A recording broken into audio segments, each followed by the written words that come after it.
दोस्तों, इतिहास गवाह है, जब भी अन्याय अपनी सीमा लांघता है तब कोई न कोई महापुरुष जन्म लेता है जो समय की धारा को बदल देता है। आज हम आपको सुनाने जा रहे हैं उस महान आचार्य की कहानी जिसने अपनी तेज बुद्धि, अदम्य साहस और अटूट संकल्प से न सिर्फ एक साम्राज्य खड़ा किया बल्कि भारत को चंद्रगुप्त मौर्य जैसा सम्राट भी दिया। ये है आचार्य चाणक्य की अद्भुत जीवन गाथा। भारत का इतिहास केवल राजाओं और युद्धों की गाथा नहीं है, यह उन महान ऋषियों, गुरुओं और आचार्यों की कहानियों से भी भरा हुआ है जिन्होंने न केवल अपने समय को बल्कि आने वाले युगों को दिशा दी। आज हम आपको सुनाने जा रहे हैं उस महापुरुष की गाथा जिसकी बुद्धि से राजाओं ने ताज पहना, जिसकी रणनीति से साम्राज्य बने और गिरे और जिसकी नीतियां आज भी राजनीति की आधारशिला हैं। ये हैं आचार्य चाणक्य, वो ब्राह्मण जिसने अपमान सहा लेकिन प्रतिशोध को संकल्प बना दिया, वो गुरु जिसने एक साधारण बालक को उठाकर इतिहास का सबसे महान सम्राट बना दिया, और वो विचारक जिसकी नीतियां आज भी चाणक्य नीति के नाम से हमें प्रेरित करती हैं। आइए शुरू करते हैं आचार्य चाणक्य की जीवन गाथा। दोस्तों, यह समय है 4वीं शताब्दी ईसा पूर्व का। भारत अनेक छोटे बड़े राज्यों में बंटा हुआ था। सबसे शक्तिशाली साम्राज्य था मगध साम्राज्य। पाटलिपुत्र इसकी राजधानी थी और मगध का शासक था धनानंद। धनानंद अपनी अपार संपत्ति और विशाल सेना के लिए प्रसिद्ध था। कहा जाता है कि उसके पास इतने हाथी थे कि पूरा मैदान भर जाए, और उसके खजाने में इतना सोना था कि सूरज भी शर्मा जाए। लेकिन धनानंद के शासन में अहंकार था, अत्याचार था और प्रजा के प्रति अन्याय था। इसी समय एक तेजस्वी ब्राह्मण पाटलिपुत्र की ओर बढ़ रहा था। उसका नाम था विष्णुगुप्त, जिसे आने वाले समय में हम चाणक्य के नाम से जानते हैं। गहरी आंखें, दुबला पतला शरीर, चेहरे पर गंभीरता और माथे पर उभरता हुआ तेज। वह सामान्य व्यक्ति नहीं था, वह तक्षशिला विश्वविद्यालय का आचार्य था, राजनीति, अर्थशास्त्र और कूटनीति का अद्वितीय जाता। उसके मन में एक ही सपना था, भारत को एकजुट देखना, भारत को एक साम्राज्य के रूप में खड़ा करना। और इसी उद्देश्य से वह मगध के राजा धनानंद से मिलने पाटलिपुत्र पहुंचा था। पाटलिपुत्र के भव्य राजमहल में धनानंद अपनी सभा सजाए बैठा था। सैकड़ों मंत्री, दरबारी और सैनिक वहां मौजूद थे। वहां पहुंचे विष्णुगुप्त, साधारण वेश, लेकिन मुखमंडल पर ऐसी चमक कि सबकी निगाहें उन पर टिक गईं। दरबारी मंत्री हंसते हुए, महाराज, यह दुबला पतला ब्राह्मण आपके दर्शन करने आया है। कहता है कि आपसे कुछ महत्वपूर्ण चर्चा करनी है। धनानंद घमंड भरे स्वर में, आओ ब्राह्मण, बताओ तुम क्या चाहते हो, धन, भूमि या कोई पद? चाणक्य गंभीर स्वर में, महाराज, मैं धन या पद पाने नहीं आया, मैं यहां आया हूं भारत की एकता के लिए। मेरा निवेदन है कि आप अपनी प्रजा पर अत्याचार न करें, न्याय और धर्म के मार्ग पर चलें, और यदि आप सक्षम न हों तो मैं एक योग्य शासक ढूंढूंगा जो इस भूमि को एकजुट करेगा। यह सुनते ही सभा में सन्नाटा छा गया, क्योंकि किसी ने भी कभी धनानंद से इस तरह बात करने की हिम्मत नहीं की थी। लेकिन धनानंद, अहंकार में डूबा हुआ राजा, वह हंस पड़ा। धनानंद ठहाका लगाते हुए हा हा हा हंसने लगा। ब्राह्मण, तू मुझे शासन करना सिखाएगा? तू जिसके पास न सेना है, न धन है, न साम्राज्य है, तू मुझे गिराना चाहता है? चाणक्य दृढ़ स्वर में, राजन, आज आप मुझे अपमानित कर सकते हैं, लेकिन याद रखिएगा, यही अपमान आपके पतन की जड़ बनेगा। आपके साम्राज्य की जड़ें खोखली हो चुकी हैं और समय आने पर यह धूल में मिल जाएगा। यह सुनते ही धनानंद का चेहरा लाल हो गया। उसने सैनिकों को आदेश दिया, इस ब्राह्मण को दरबार से बाहर फेंक दो। सभा के बीच सबके सामने सैनिकों ने विष्णुगुप्त को धक्का दिया, उसकी चोटी पकड़कर घसीटा और राजमहल के द्वार से बाहर फेंक दिया। सभा में हंसी गूंज उठी, लेकिन विष्णुगुप्त शांत खड़ा रहा। उसने जमीन से एक मुट्ठी मिट्टी उठाई, आंखें बंद कीं और प्रतिज्ञा ली। चाणक्य धीमे दृढ़ स्वर में, हे मातृभूमि, आज मैंने अपमान सहा है। मैं प्रतिज्ञा करता हूं, जब तक इस अन्यायी नंद वंश का अंत नहीं कर दूंगा, तब तक इस छोटी को नहीं बांधूंगा। मैं भारत को एक महान सम्राट दूंगा। उस दिन से विष्णुगुप्त ब्राह्मण आचार्य चाणक्य बन गया। एक अपमानित ब्राह्मण का संकल्प भारत के इतिहास को बदलने वाला था। यहीं से शुरू होती है चाणक्य और चंद्रगुप्त की महागाथा। राजमहल से अपमानित होकर बाहर निकले आचार्य चाणक्य। मन में प्रतिशोध की आग जल रही थी। उन्होंने संकल्प लिया था नंद साम्राज्य का अंत करके एक सच्चे शासक को गद्दी पर बैठाएंगे। लेकिन सवाल था, वह योग्य शासक कौन होगा? चाणक्य मगध से निकलकर उत्तर पश्चिम की ओर चल पड़े। रास्ते में गांव-गांव घूमते, लोगों से बात करते, वे समझ रहे थे कि प्रजा कितनी दुखी है। उनके मन में एक ही विचार गूंज रहा था, मुझे चाहिए एक ऐसा शिष्य जो तलवार से भी वीर हो और बुद्धि से भी प्रखर। इसी खोज में एक दिन वे पहुंचे एक दूसरे छोटे से गांव में। वहां उन्होंने देखा कुछ बच्चे खेल रहे थे, लेकिन उनमें से एक बालक बाकी सबसे अलग था। वह बालक था चंद्रगुप्त, सिर्फ 10-11 साल का, लेकिन आंखों में चमक, चेहरे पर आत्मविश्वास और चाल में साहस झलक रहा था। बच्चों के खेल में भी वह नेता की तरह आदेश दे रहा था, तुम राजा बनो, तुम सैनिक बनो और मैं सबका नेतृत्व करूंगा। चाणक्य चुपचाप खड़े होकर देख रहे थे। जब खेल में एक बड़ा बालक चंद्रगुप्त पर अन्याय करने लगा तो छोटे कद के बावजूद उसने डटकर मुकाबला किया। निडर होकर बोला, अन्याय चाहे बड़ा हो या छोटा, उसका विरोध करना ही चाहिए। चाणक्य मुस्कुरा उठे, क्योंकि अब उन्हें मिल गया था भारत का भावी सम्राट। खेल खत्म होने के बाद चाणक्य उस बालक के पास गए। बोले, बेटा तुम्हारा नाम क्या है? बालक ने सिर ऊंचा करके उत्तर दिया, मेरा नाम चंद्रगुप्त है। चाणक्य ने उसकी आंखों में देखा। ऐसा लगा मानो इस बालक में पूरी धरती का सामर्थ्य छिपा हो। उन्होंने कहा, क्या तुम सीखना चाहते हो वह ज्ञान जिससे पूरी दुनिया जीती जा सकती है? चंद्रगुप्त की आंखें चमक उठीं। हाँ आचार्य, मुझे युद्ध भी सीखना है और न्याय भी। चाणक्य ने वही निश्चय किया, यही बनेगा भारत का शासक, यही मेरा शिष्य होगा। चाणक्य चंद्रगुप्त को अपने साथ तक्षशिला ले गए। वहां का विश्वविद्यालय उस समय संसार का सबसे बड़ा शिक्षा केंद्र था। हजारों विद्यार्थी दूर दूर से आकर राजनीति, शास्त्र, चिकित्सा, युद्ध कला और कूटनीति सीखते थे। चाणक्य ने चंद्रगुप्त को राजनीति की गहराई समझाई, कैसे एक राजा को धर्म और नीति का पालन करना चाहिए। उन्होंने उसे धनुर्विद्या, तलवारबाजी और युद्ध नीति सिखाई, साथ ही गुप्तचरी और रणनीति की कला भी। धीरे धीरे वह बालक एक योद्धा, एक नेता और एक विचारक बनता गया। और चाणक्य उसे अपना शिष्य ही नहीं, अपने संकल्प का आधार मान चुके थे। चाणक्य का संकल्प मजबूत होता गया। एक रात तक्षशिला की कक्षाओं के बाद चंद्रगुप्त ने आचार्य से पूछा, गुरुदेव आप मुझे इतना क्यों सिखा रहे हैं? चाणक्य ने गहरी सांस लेकर कहा, क्योंकि एक दिन तुम्हें इस भूमि का सम्राट बनना है। तुम्हें न केवल मगध बल्कि पूरे भारत को एक करना है।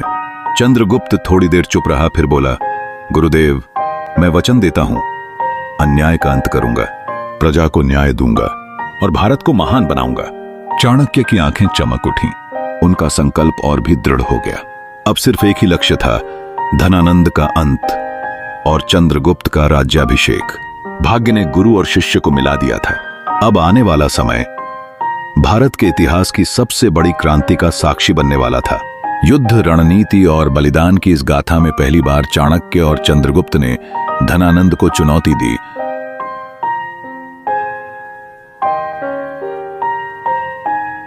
तक्षशिला में वर्षों की शिक्षा और प्रशिक्षण के बाद चंद्रगुप्त एक वीर योद्धा और चतुर नेता बन चुका था।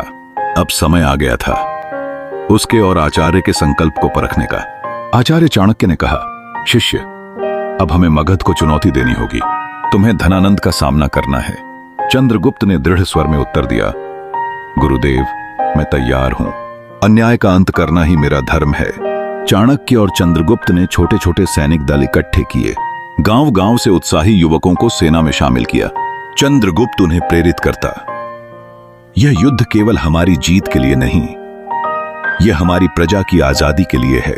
लेकिन सेना छोटी थी, हथियार पुराने थे और सैनिक अनुभवहीन थे। फिर भी मन में उमंग थी। सबको विश्वास था चाणक्य की बुद्धि और चंद्रगुप्त की वीरता उन्हें विजय दिलाएगी। मगध की सीमा पर एक छोटा किला था। चाणक्य ने सोचा, पहले इसे जीतेंगे, फिर धीरे धीरे आगे बढ़ेंगे। रात के अंधेरे में चंद्रगुप्त अपनी सेना लेकर किले की ओर बढ़ा। सैनिकों ने चुपचाप दरवाजा तोड़ा और युद्ध छिड़ गया। शुरुआत में चंद्रगुप्त के सैनिक उत्साह से लड़े, लेकिन मगध की सेना संगठित और प्रशिक्षित थी। थोड़ी ही देर में हालात बदल गए। चंद्रगुप्त की सेना बिखरने लगी। कई सैनिक मारे गए, कई भाग गए और पहली ही भिड़ंत में उन्हें हार मिली। युद्ध हारकर चंद्रगुप्त जंगल में भाग निकला। उसके चेहरे पर निराशा थी। वह सोच रहा था, क्या मैं सचमुच सम्राट बनने योग्य हूं? क्या मैं आचार्य का सपना पूरा कर पाऊंगा? उसी समय चाणक्य उसके पास पहुंचे। उन्होंने शांत स्वर में कहा, शिष्य, यह हार तुम्हारी नहीं, यह अनुभव की कमी की जीत है। युद्ध केवल साहस से नहीं जीता जाता, रणनीति, समय और धैर्य चाहिए। चंद्रगुप्त ने सिर झुका लिया, लेकिन चाणक्य ने उसका कंधा थामकर कहा, याद रखो, एक असफलता ही महान विजय का मार्ग बनाती है। हार के बाद चाणक्य और चंद्रगुप्त एक गांव में पहुंचे। वहां उन्होंने देखा, एक स्त्री अपने बेटे को भोजन करा रही थी। बेटा गरम गरम खिचड़ी बीच से खाने लगा। उसका मुंह जल गया और वह रो पड़ा। स्त्री ने डांटते हुए कहा, पागल, हमेशा किनारे से खाना चाहिए, बीच से खाओगे तो जल जाओगे। यह सुनकर चाणक्य मुस्कुराए। उन्होंने चंद्रगुप्त से कहा, देखा शिष्य, यही है नीति। हमने सीधे मगध पर आक्रमण किया और हार गए। पहले किनारे के छोटे छोटे राज्यों को जीतना होगा, फिर जब मगध अकेला रह जाएगा तभी हम उसे परास्त कर पाएंगे। यह सीख आगे चलकर चाणक्य की रणनीति की नींव बनी। उस रात चंद्रगुप्त ने आचार्य के चरणों में बैठकर कहा, गुरुदेव, मैं अब कभी अधीर नहीं होऊंगा। मैं धैर्य रखूंगा, रणनीति सीखूंगा और तभी आक्रमण करूंगा जब विजय निश्चित होगी। चाणक्य ने प्रसन्न होकर कहा, यही है सच्चे राजा की पहचान। अब हमारी यात्रा शुरू होगी। छोटे छोटे राज्यों से धीरे धीरे हम इतनी बड़ी शक्ति बनाएंगे कि धनानंद की सत्ता हिल जाएगी। पहली असफलता ने गुरु और शिष्य दोनों को नई दिशा दी। अब उनकी आंखों में सिर्फ एक ही लक्ष्य था, भारत को एक महान साम्राज्य बनाना। असफलता से मिली सीख ने चाणक्य और चंद्रगुप्त को और मजबूत बना दिया। अब उनकी नजरें उन छोटे छोटे राजाओं पर थीं, जिन्हें जीतकर वे अपनी शक्ति बढ़ाएंगे। गांव की स्त्री से मिली सीख ने चाणक्य और चंद्रगुप्त की सोच बदल दी थी। अब वे जानते थे, सीधा मगध पर हमला करना मूर्खता है। पहले छोटे छोटे राज्यों को अपने साथ जोड़ना होगा। चाणक्य ने कहा, शिष्य, शक्ति केवल तलवार से नहीं आती, वह बुद्धि, कूटनीति और धैर्य से आती है। यहीं से शुरू हुआ उनकी रणनीति और विजय का पहला अध्याय। चाणक्य ने गुप्तचरों का एक नेटवर्क बनाया। ये गुप्तचर व्यापारी, साधु और यात्री बनकर राज्यों में जाते। वे समाचार लाते, कौन सा राजा प्रजा पर अत्याचार कर रहा है, कहां विद्रोह पनप रहा है, कौन सा मंत्री राजा से असंतुष्ट है। इस जानकारी के आधार पर चाणक्य योजना बनाते। उन्होंने कहा, जहां प्रजा दुखी है वहीं हमारी शक्ति छिपी है। चाणक्य और चंद्रगुप्त ने सबसे पहले पार्वत्य राज्य को निशाना बनाया। वहां का राजा क्रूर था। उसने किसानों पर भारी कर लगाए थे और सैनिकों को शराब व विलासिता में डुबो रखा था। चाणक्य ने योजना बनाई, हम सीधा आक्रमण नहीं करेंगे, पहले उसकी प्रजा को अपने पक्ष में करेंगे। चंद्रगुप्त गांव गांव जाकर किसानों से मिलता।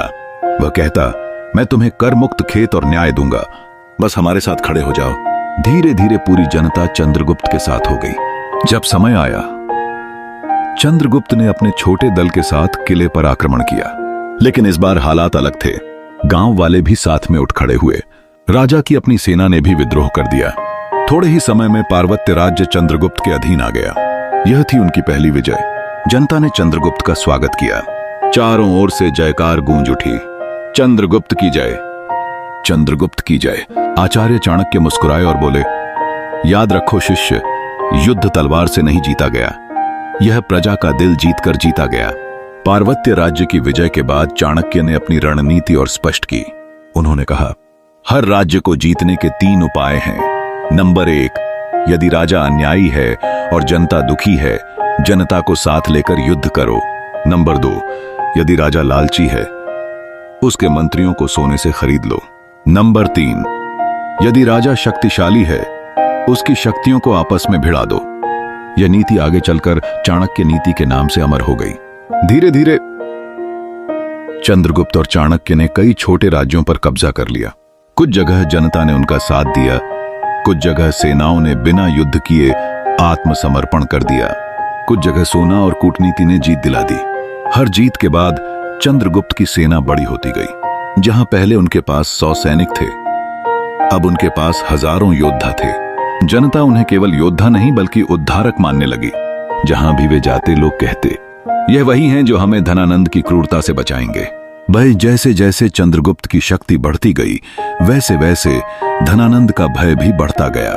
पाटलिपुत्र के राजमहल में मंत्री राजा से कहने लगे, महाराज, एक युवक और उसका गुरु छोटे छोटे राज्यों को अपने अधीन कर रहे हैं। यदि समय रहते कुछ नहीं किया गया तो यह आग आपके साम्राज्य तक पहुंच जाएगी।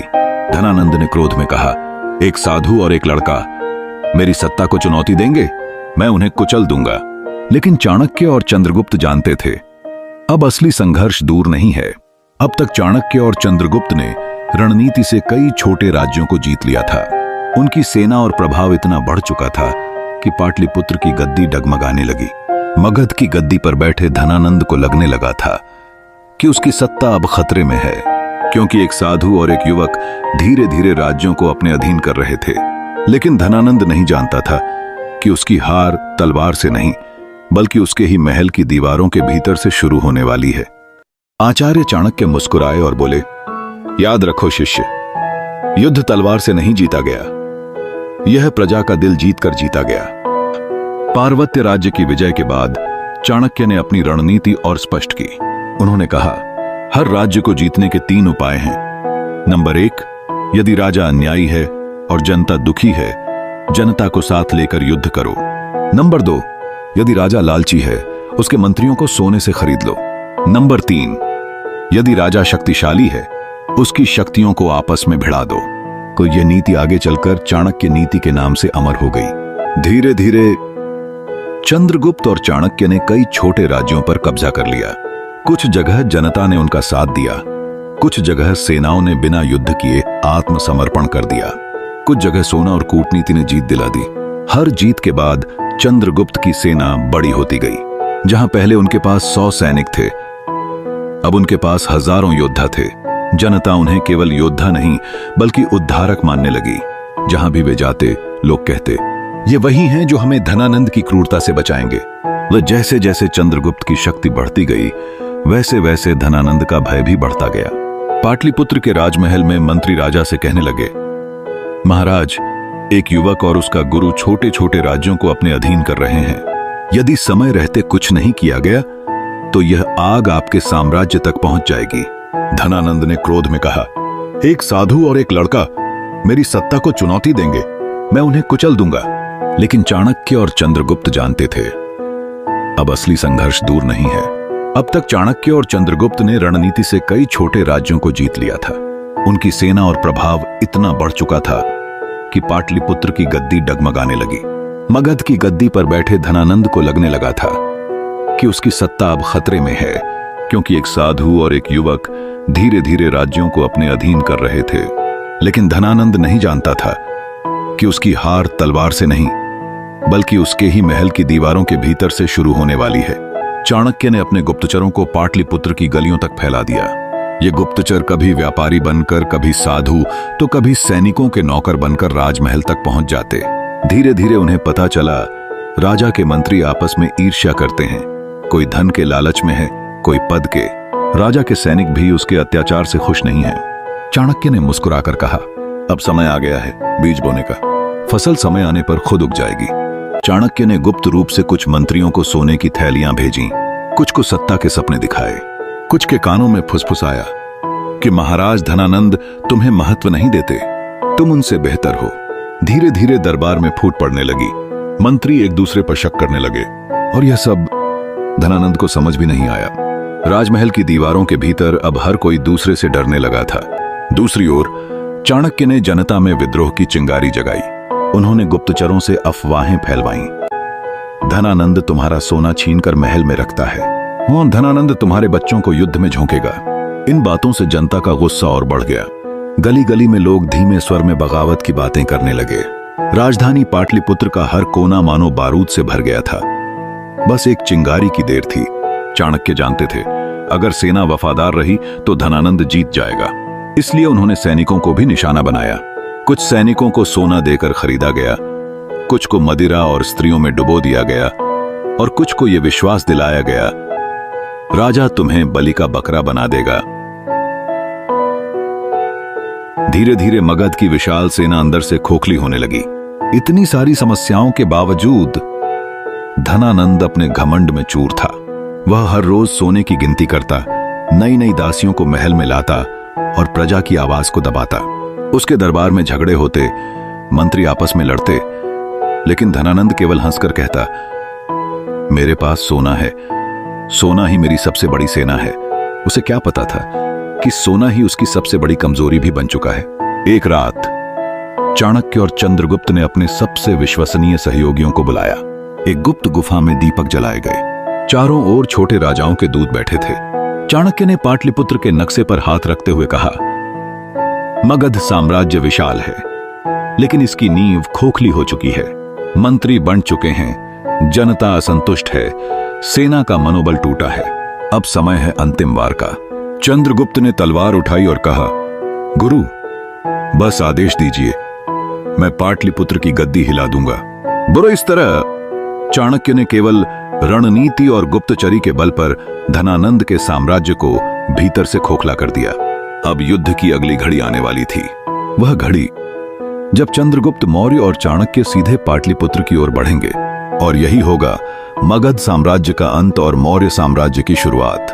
वर्षों की तैयारी, गुप्तचरी का जाल, राजनीतिक फूट और जनता में असंतोष। अब वह क्षण आ चुका था जब चाणक्य और चंद्रगुप्त को सीधे धनानंद की सत्ता से टकराना था। इतिहास बदलने वाला था और इस बदलाव का सूत्रधार था एक साधु और उसका शिष्य। गुप्त गुफा में दीपक जल रहे थे। चारों ओर सहयोगी राजा, योद्धा और गुप्तचर बैठे थे। चाणक्य ने सबकी आंखों में देखते हुए कहा, अब और प्रतीक्षा नहीं। मगध साम्राज्य की जड़ें हमने खोखली कर दी हैं, अब अंतिम प्रहार करना है। चंद्रगुप्त ने तलवार उठाई और बोला, गुरुवर, पाटलिपुत्र की ओर कदम बढ़ाएं।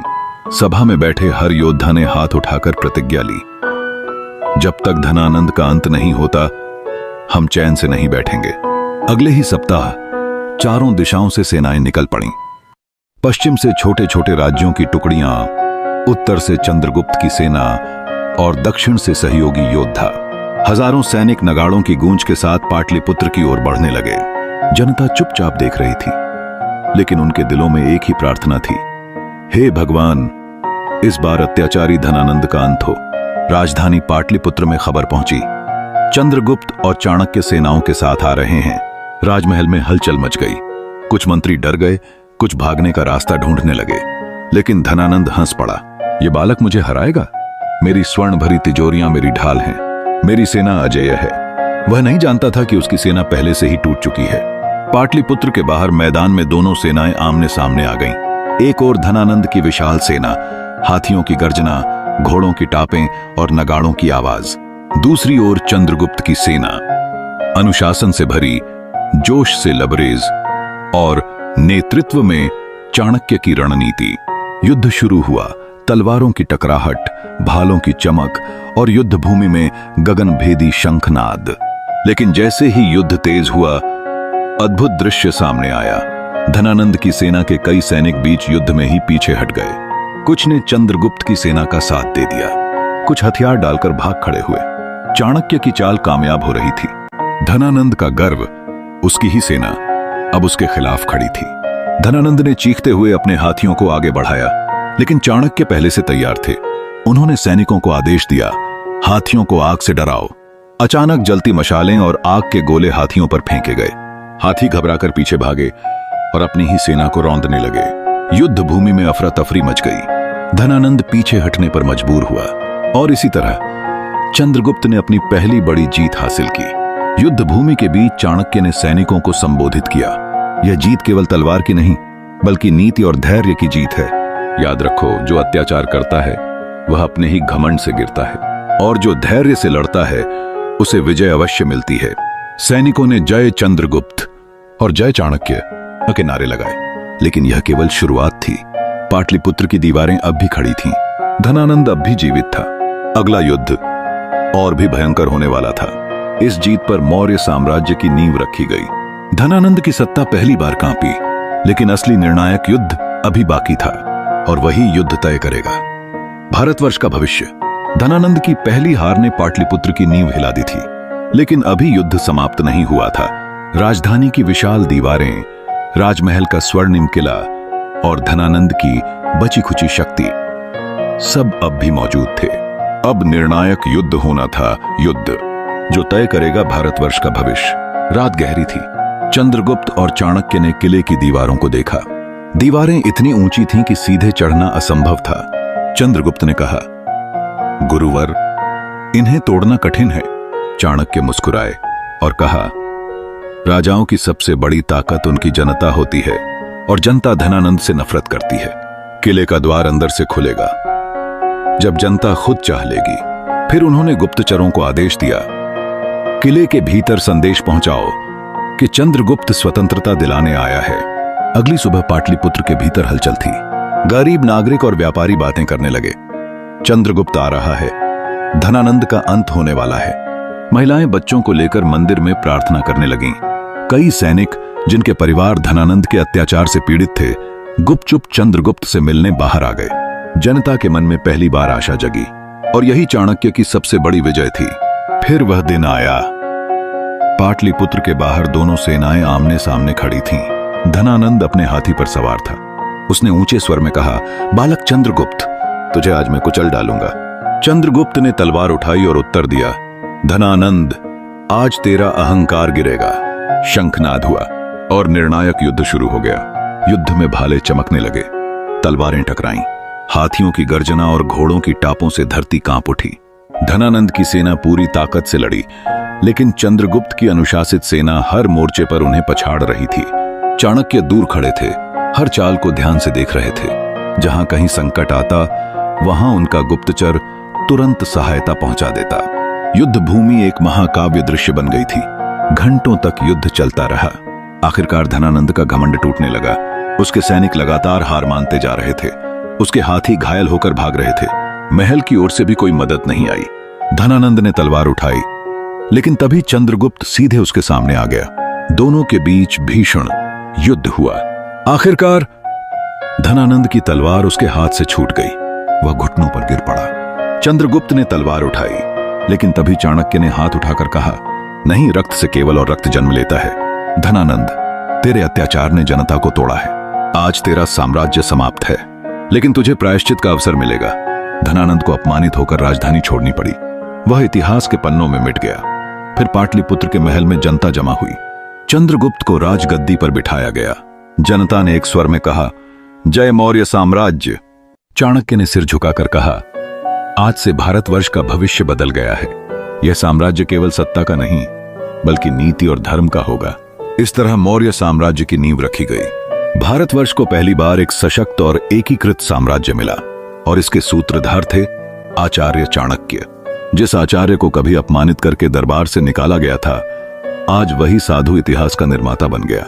आचार्य चाणक्य और उनके शिष्य चंद्रगुप्त की यह कथा सिर्फ विजय की गाथा नहीं, बल्कि इस सत्य का प्रमाण है कि यदि संकल्प अडिग हो तो असंभव भी संभव हो जाता है। धनानंद की हार के बाद पाटलिपुत्र के राजमहल में एक नया युग शुरू हुआ। मौर्य साम्राज्य की नींव रखी गई और उसके सूत्रधार थे आचार्य चाणक्य। अब चाणक्य का सबसे बड़ा कार्य था साम्राज्य को स्थिर और समृद्ध बनाना। राजमहल में दीप जल रहे थे। हजारों लोग उत्साह से खड़े थे। चंद्रगुप्त को सोने के सिंहासन पर बैठाया गया। गुरुओं ने वेद मंत्र पढ़े। महिलाएं मंगल गीत गाने लगीं। चंद्रगुप्त के सिर पर मुकुट सजाया गया। जनता ने जयकार किया, जय चंद्रगुप्त मौर्य। सिंहासन के पीछे खड़े थे चाणक्य। उनकी आंखों में संतोष था, मानो वर्षों का संघर्ष सफल हो गया हो। राज्याभिषेक के बाद चाणक्य ने चंद्रगुप्त को बुलाया। चाणक्य बोले, राजा वही सफल होता है जो प्रजा को अपने पुत्र समान माने। तुम्हारी तलवार ने साम्राज्य दिलाया है, लेकिन इसे टिकाए रखेगी तुम्हारी नीति। फिर उन्होंने अर्थशास्त्र की नींव रखी। उसमें युद्ध नीति, अर्थव्यवस्था, कर प्रणाली, विदेश नीति और आंतरिक सुरक्षा सबके नियम लिखे गए। यह केवल पुस्तक नहीं, बल्कि शासन की गीता थी। मौर्य साम्राज्य में पहली बार न्याय और व्यवस्था की सख्त प्रणाली लागू हुई। कर वसूली निष्पक्ष होने लगी। चोरों और भ्रष्ट अधिकारियों को कड़ी सजा दी गई। गरीब किसानों को सुरक्षा दी गई। व्यापार मार्ग सुरक्षित किए गए। चंद्रगुप्त ने कहा, अब जनता को भय नहीं बल्कि विश्वास में जीना से होगा। साम्राज्य धीरे धीरे समृद्ध और शक्तिशाली बनने लगा। चाणक्य केवल युद्ध नीति में ही नहीं बल्कि कूटनीति में भी अद्वितीय थे। उन्होंने यूनानी शासक सेल्यूकस के साथ समझौता किया। युद्ध की जगह विवाह संधि हुई। सेल्यूकस ने अपनी पुत्री का विवाह चंद्रगुप्त से कराया और भारत यूनान की मित्रता स्थापित हुई। यह चाणक्य की दूरदर्शिता थी। वे जानते थे, जहां युद्ध टाला जा सके वहां कूटनीति ही सर्वोत्तम है। समय बीता और मौर्य साम्राज्य विशाल होता गया। किसानों की जमीन उपजाऊ हुई। व्यापारी रेशम और मसाले लेकर दूर देशों तक जाने लगे। सड़कें और सिंचाई की नहरें बनी। गांव और नगर समृद्ध हुए। जनता कहने लगी, यह सचमुच स्वर्ण युग है। सभी के हृदय में चंद्रगुप्त के लिए सम्मान था। लेकिन सब जानते थे, इस स्वर्ण युग का वास्तविक निर्माता थे आचार्य चाणक्य।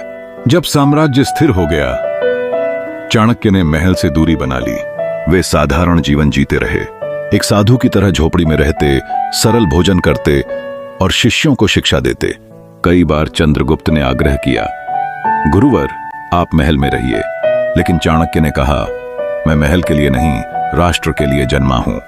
मेरा सुख सत्ता में नहीं बल्कि प्रजा की भलाई में है। समय बीता। चंद्रगुप्त ने साम्राज्य को अपने पुत्र बिंदुसार को सौंपा। लेकिन इतिहास के पन्नों में हर बार एक नाम अमर हो गया, आचार्य चाणक्य। उन्होंने सिखाया, शक्ति बुद्धि से बड़ी नहीं, नीति तलवार से गहरी होती है और राष्ट्र केवल राजा से नहीं बल्कि प्रजा से महान बनता है। उनकी नीतियां आज भी उतनी ही प्रासंगिक हैं, क्योंकि चाणक्य केवल एक व्यक्ति नहीं बल्कि एक विचारधारा थे। दोस्तों, चाणक्य की कहानी हमें सिखाती है कि अगर अन्याय हो तो विद्रोह करो, अगर अपमान हो तो संकल्प लो और अगर राष्ट्र संकट में हो तो अपना जीवन समर्पित कर दो। Thanks for watching video.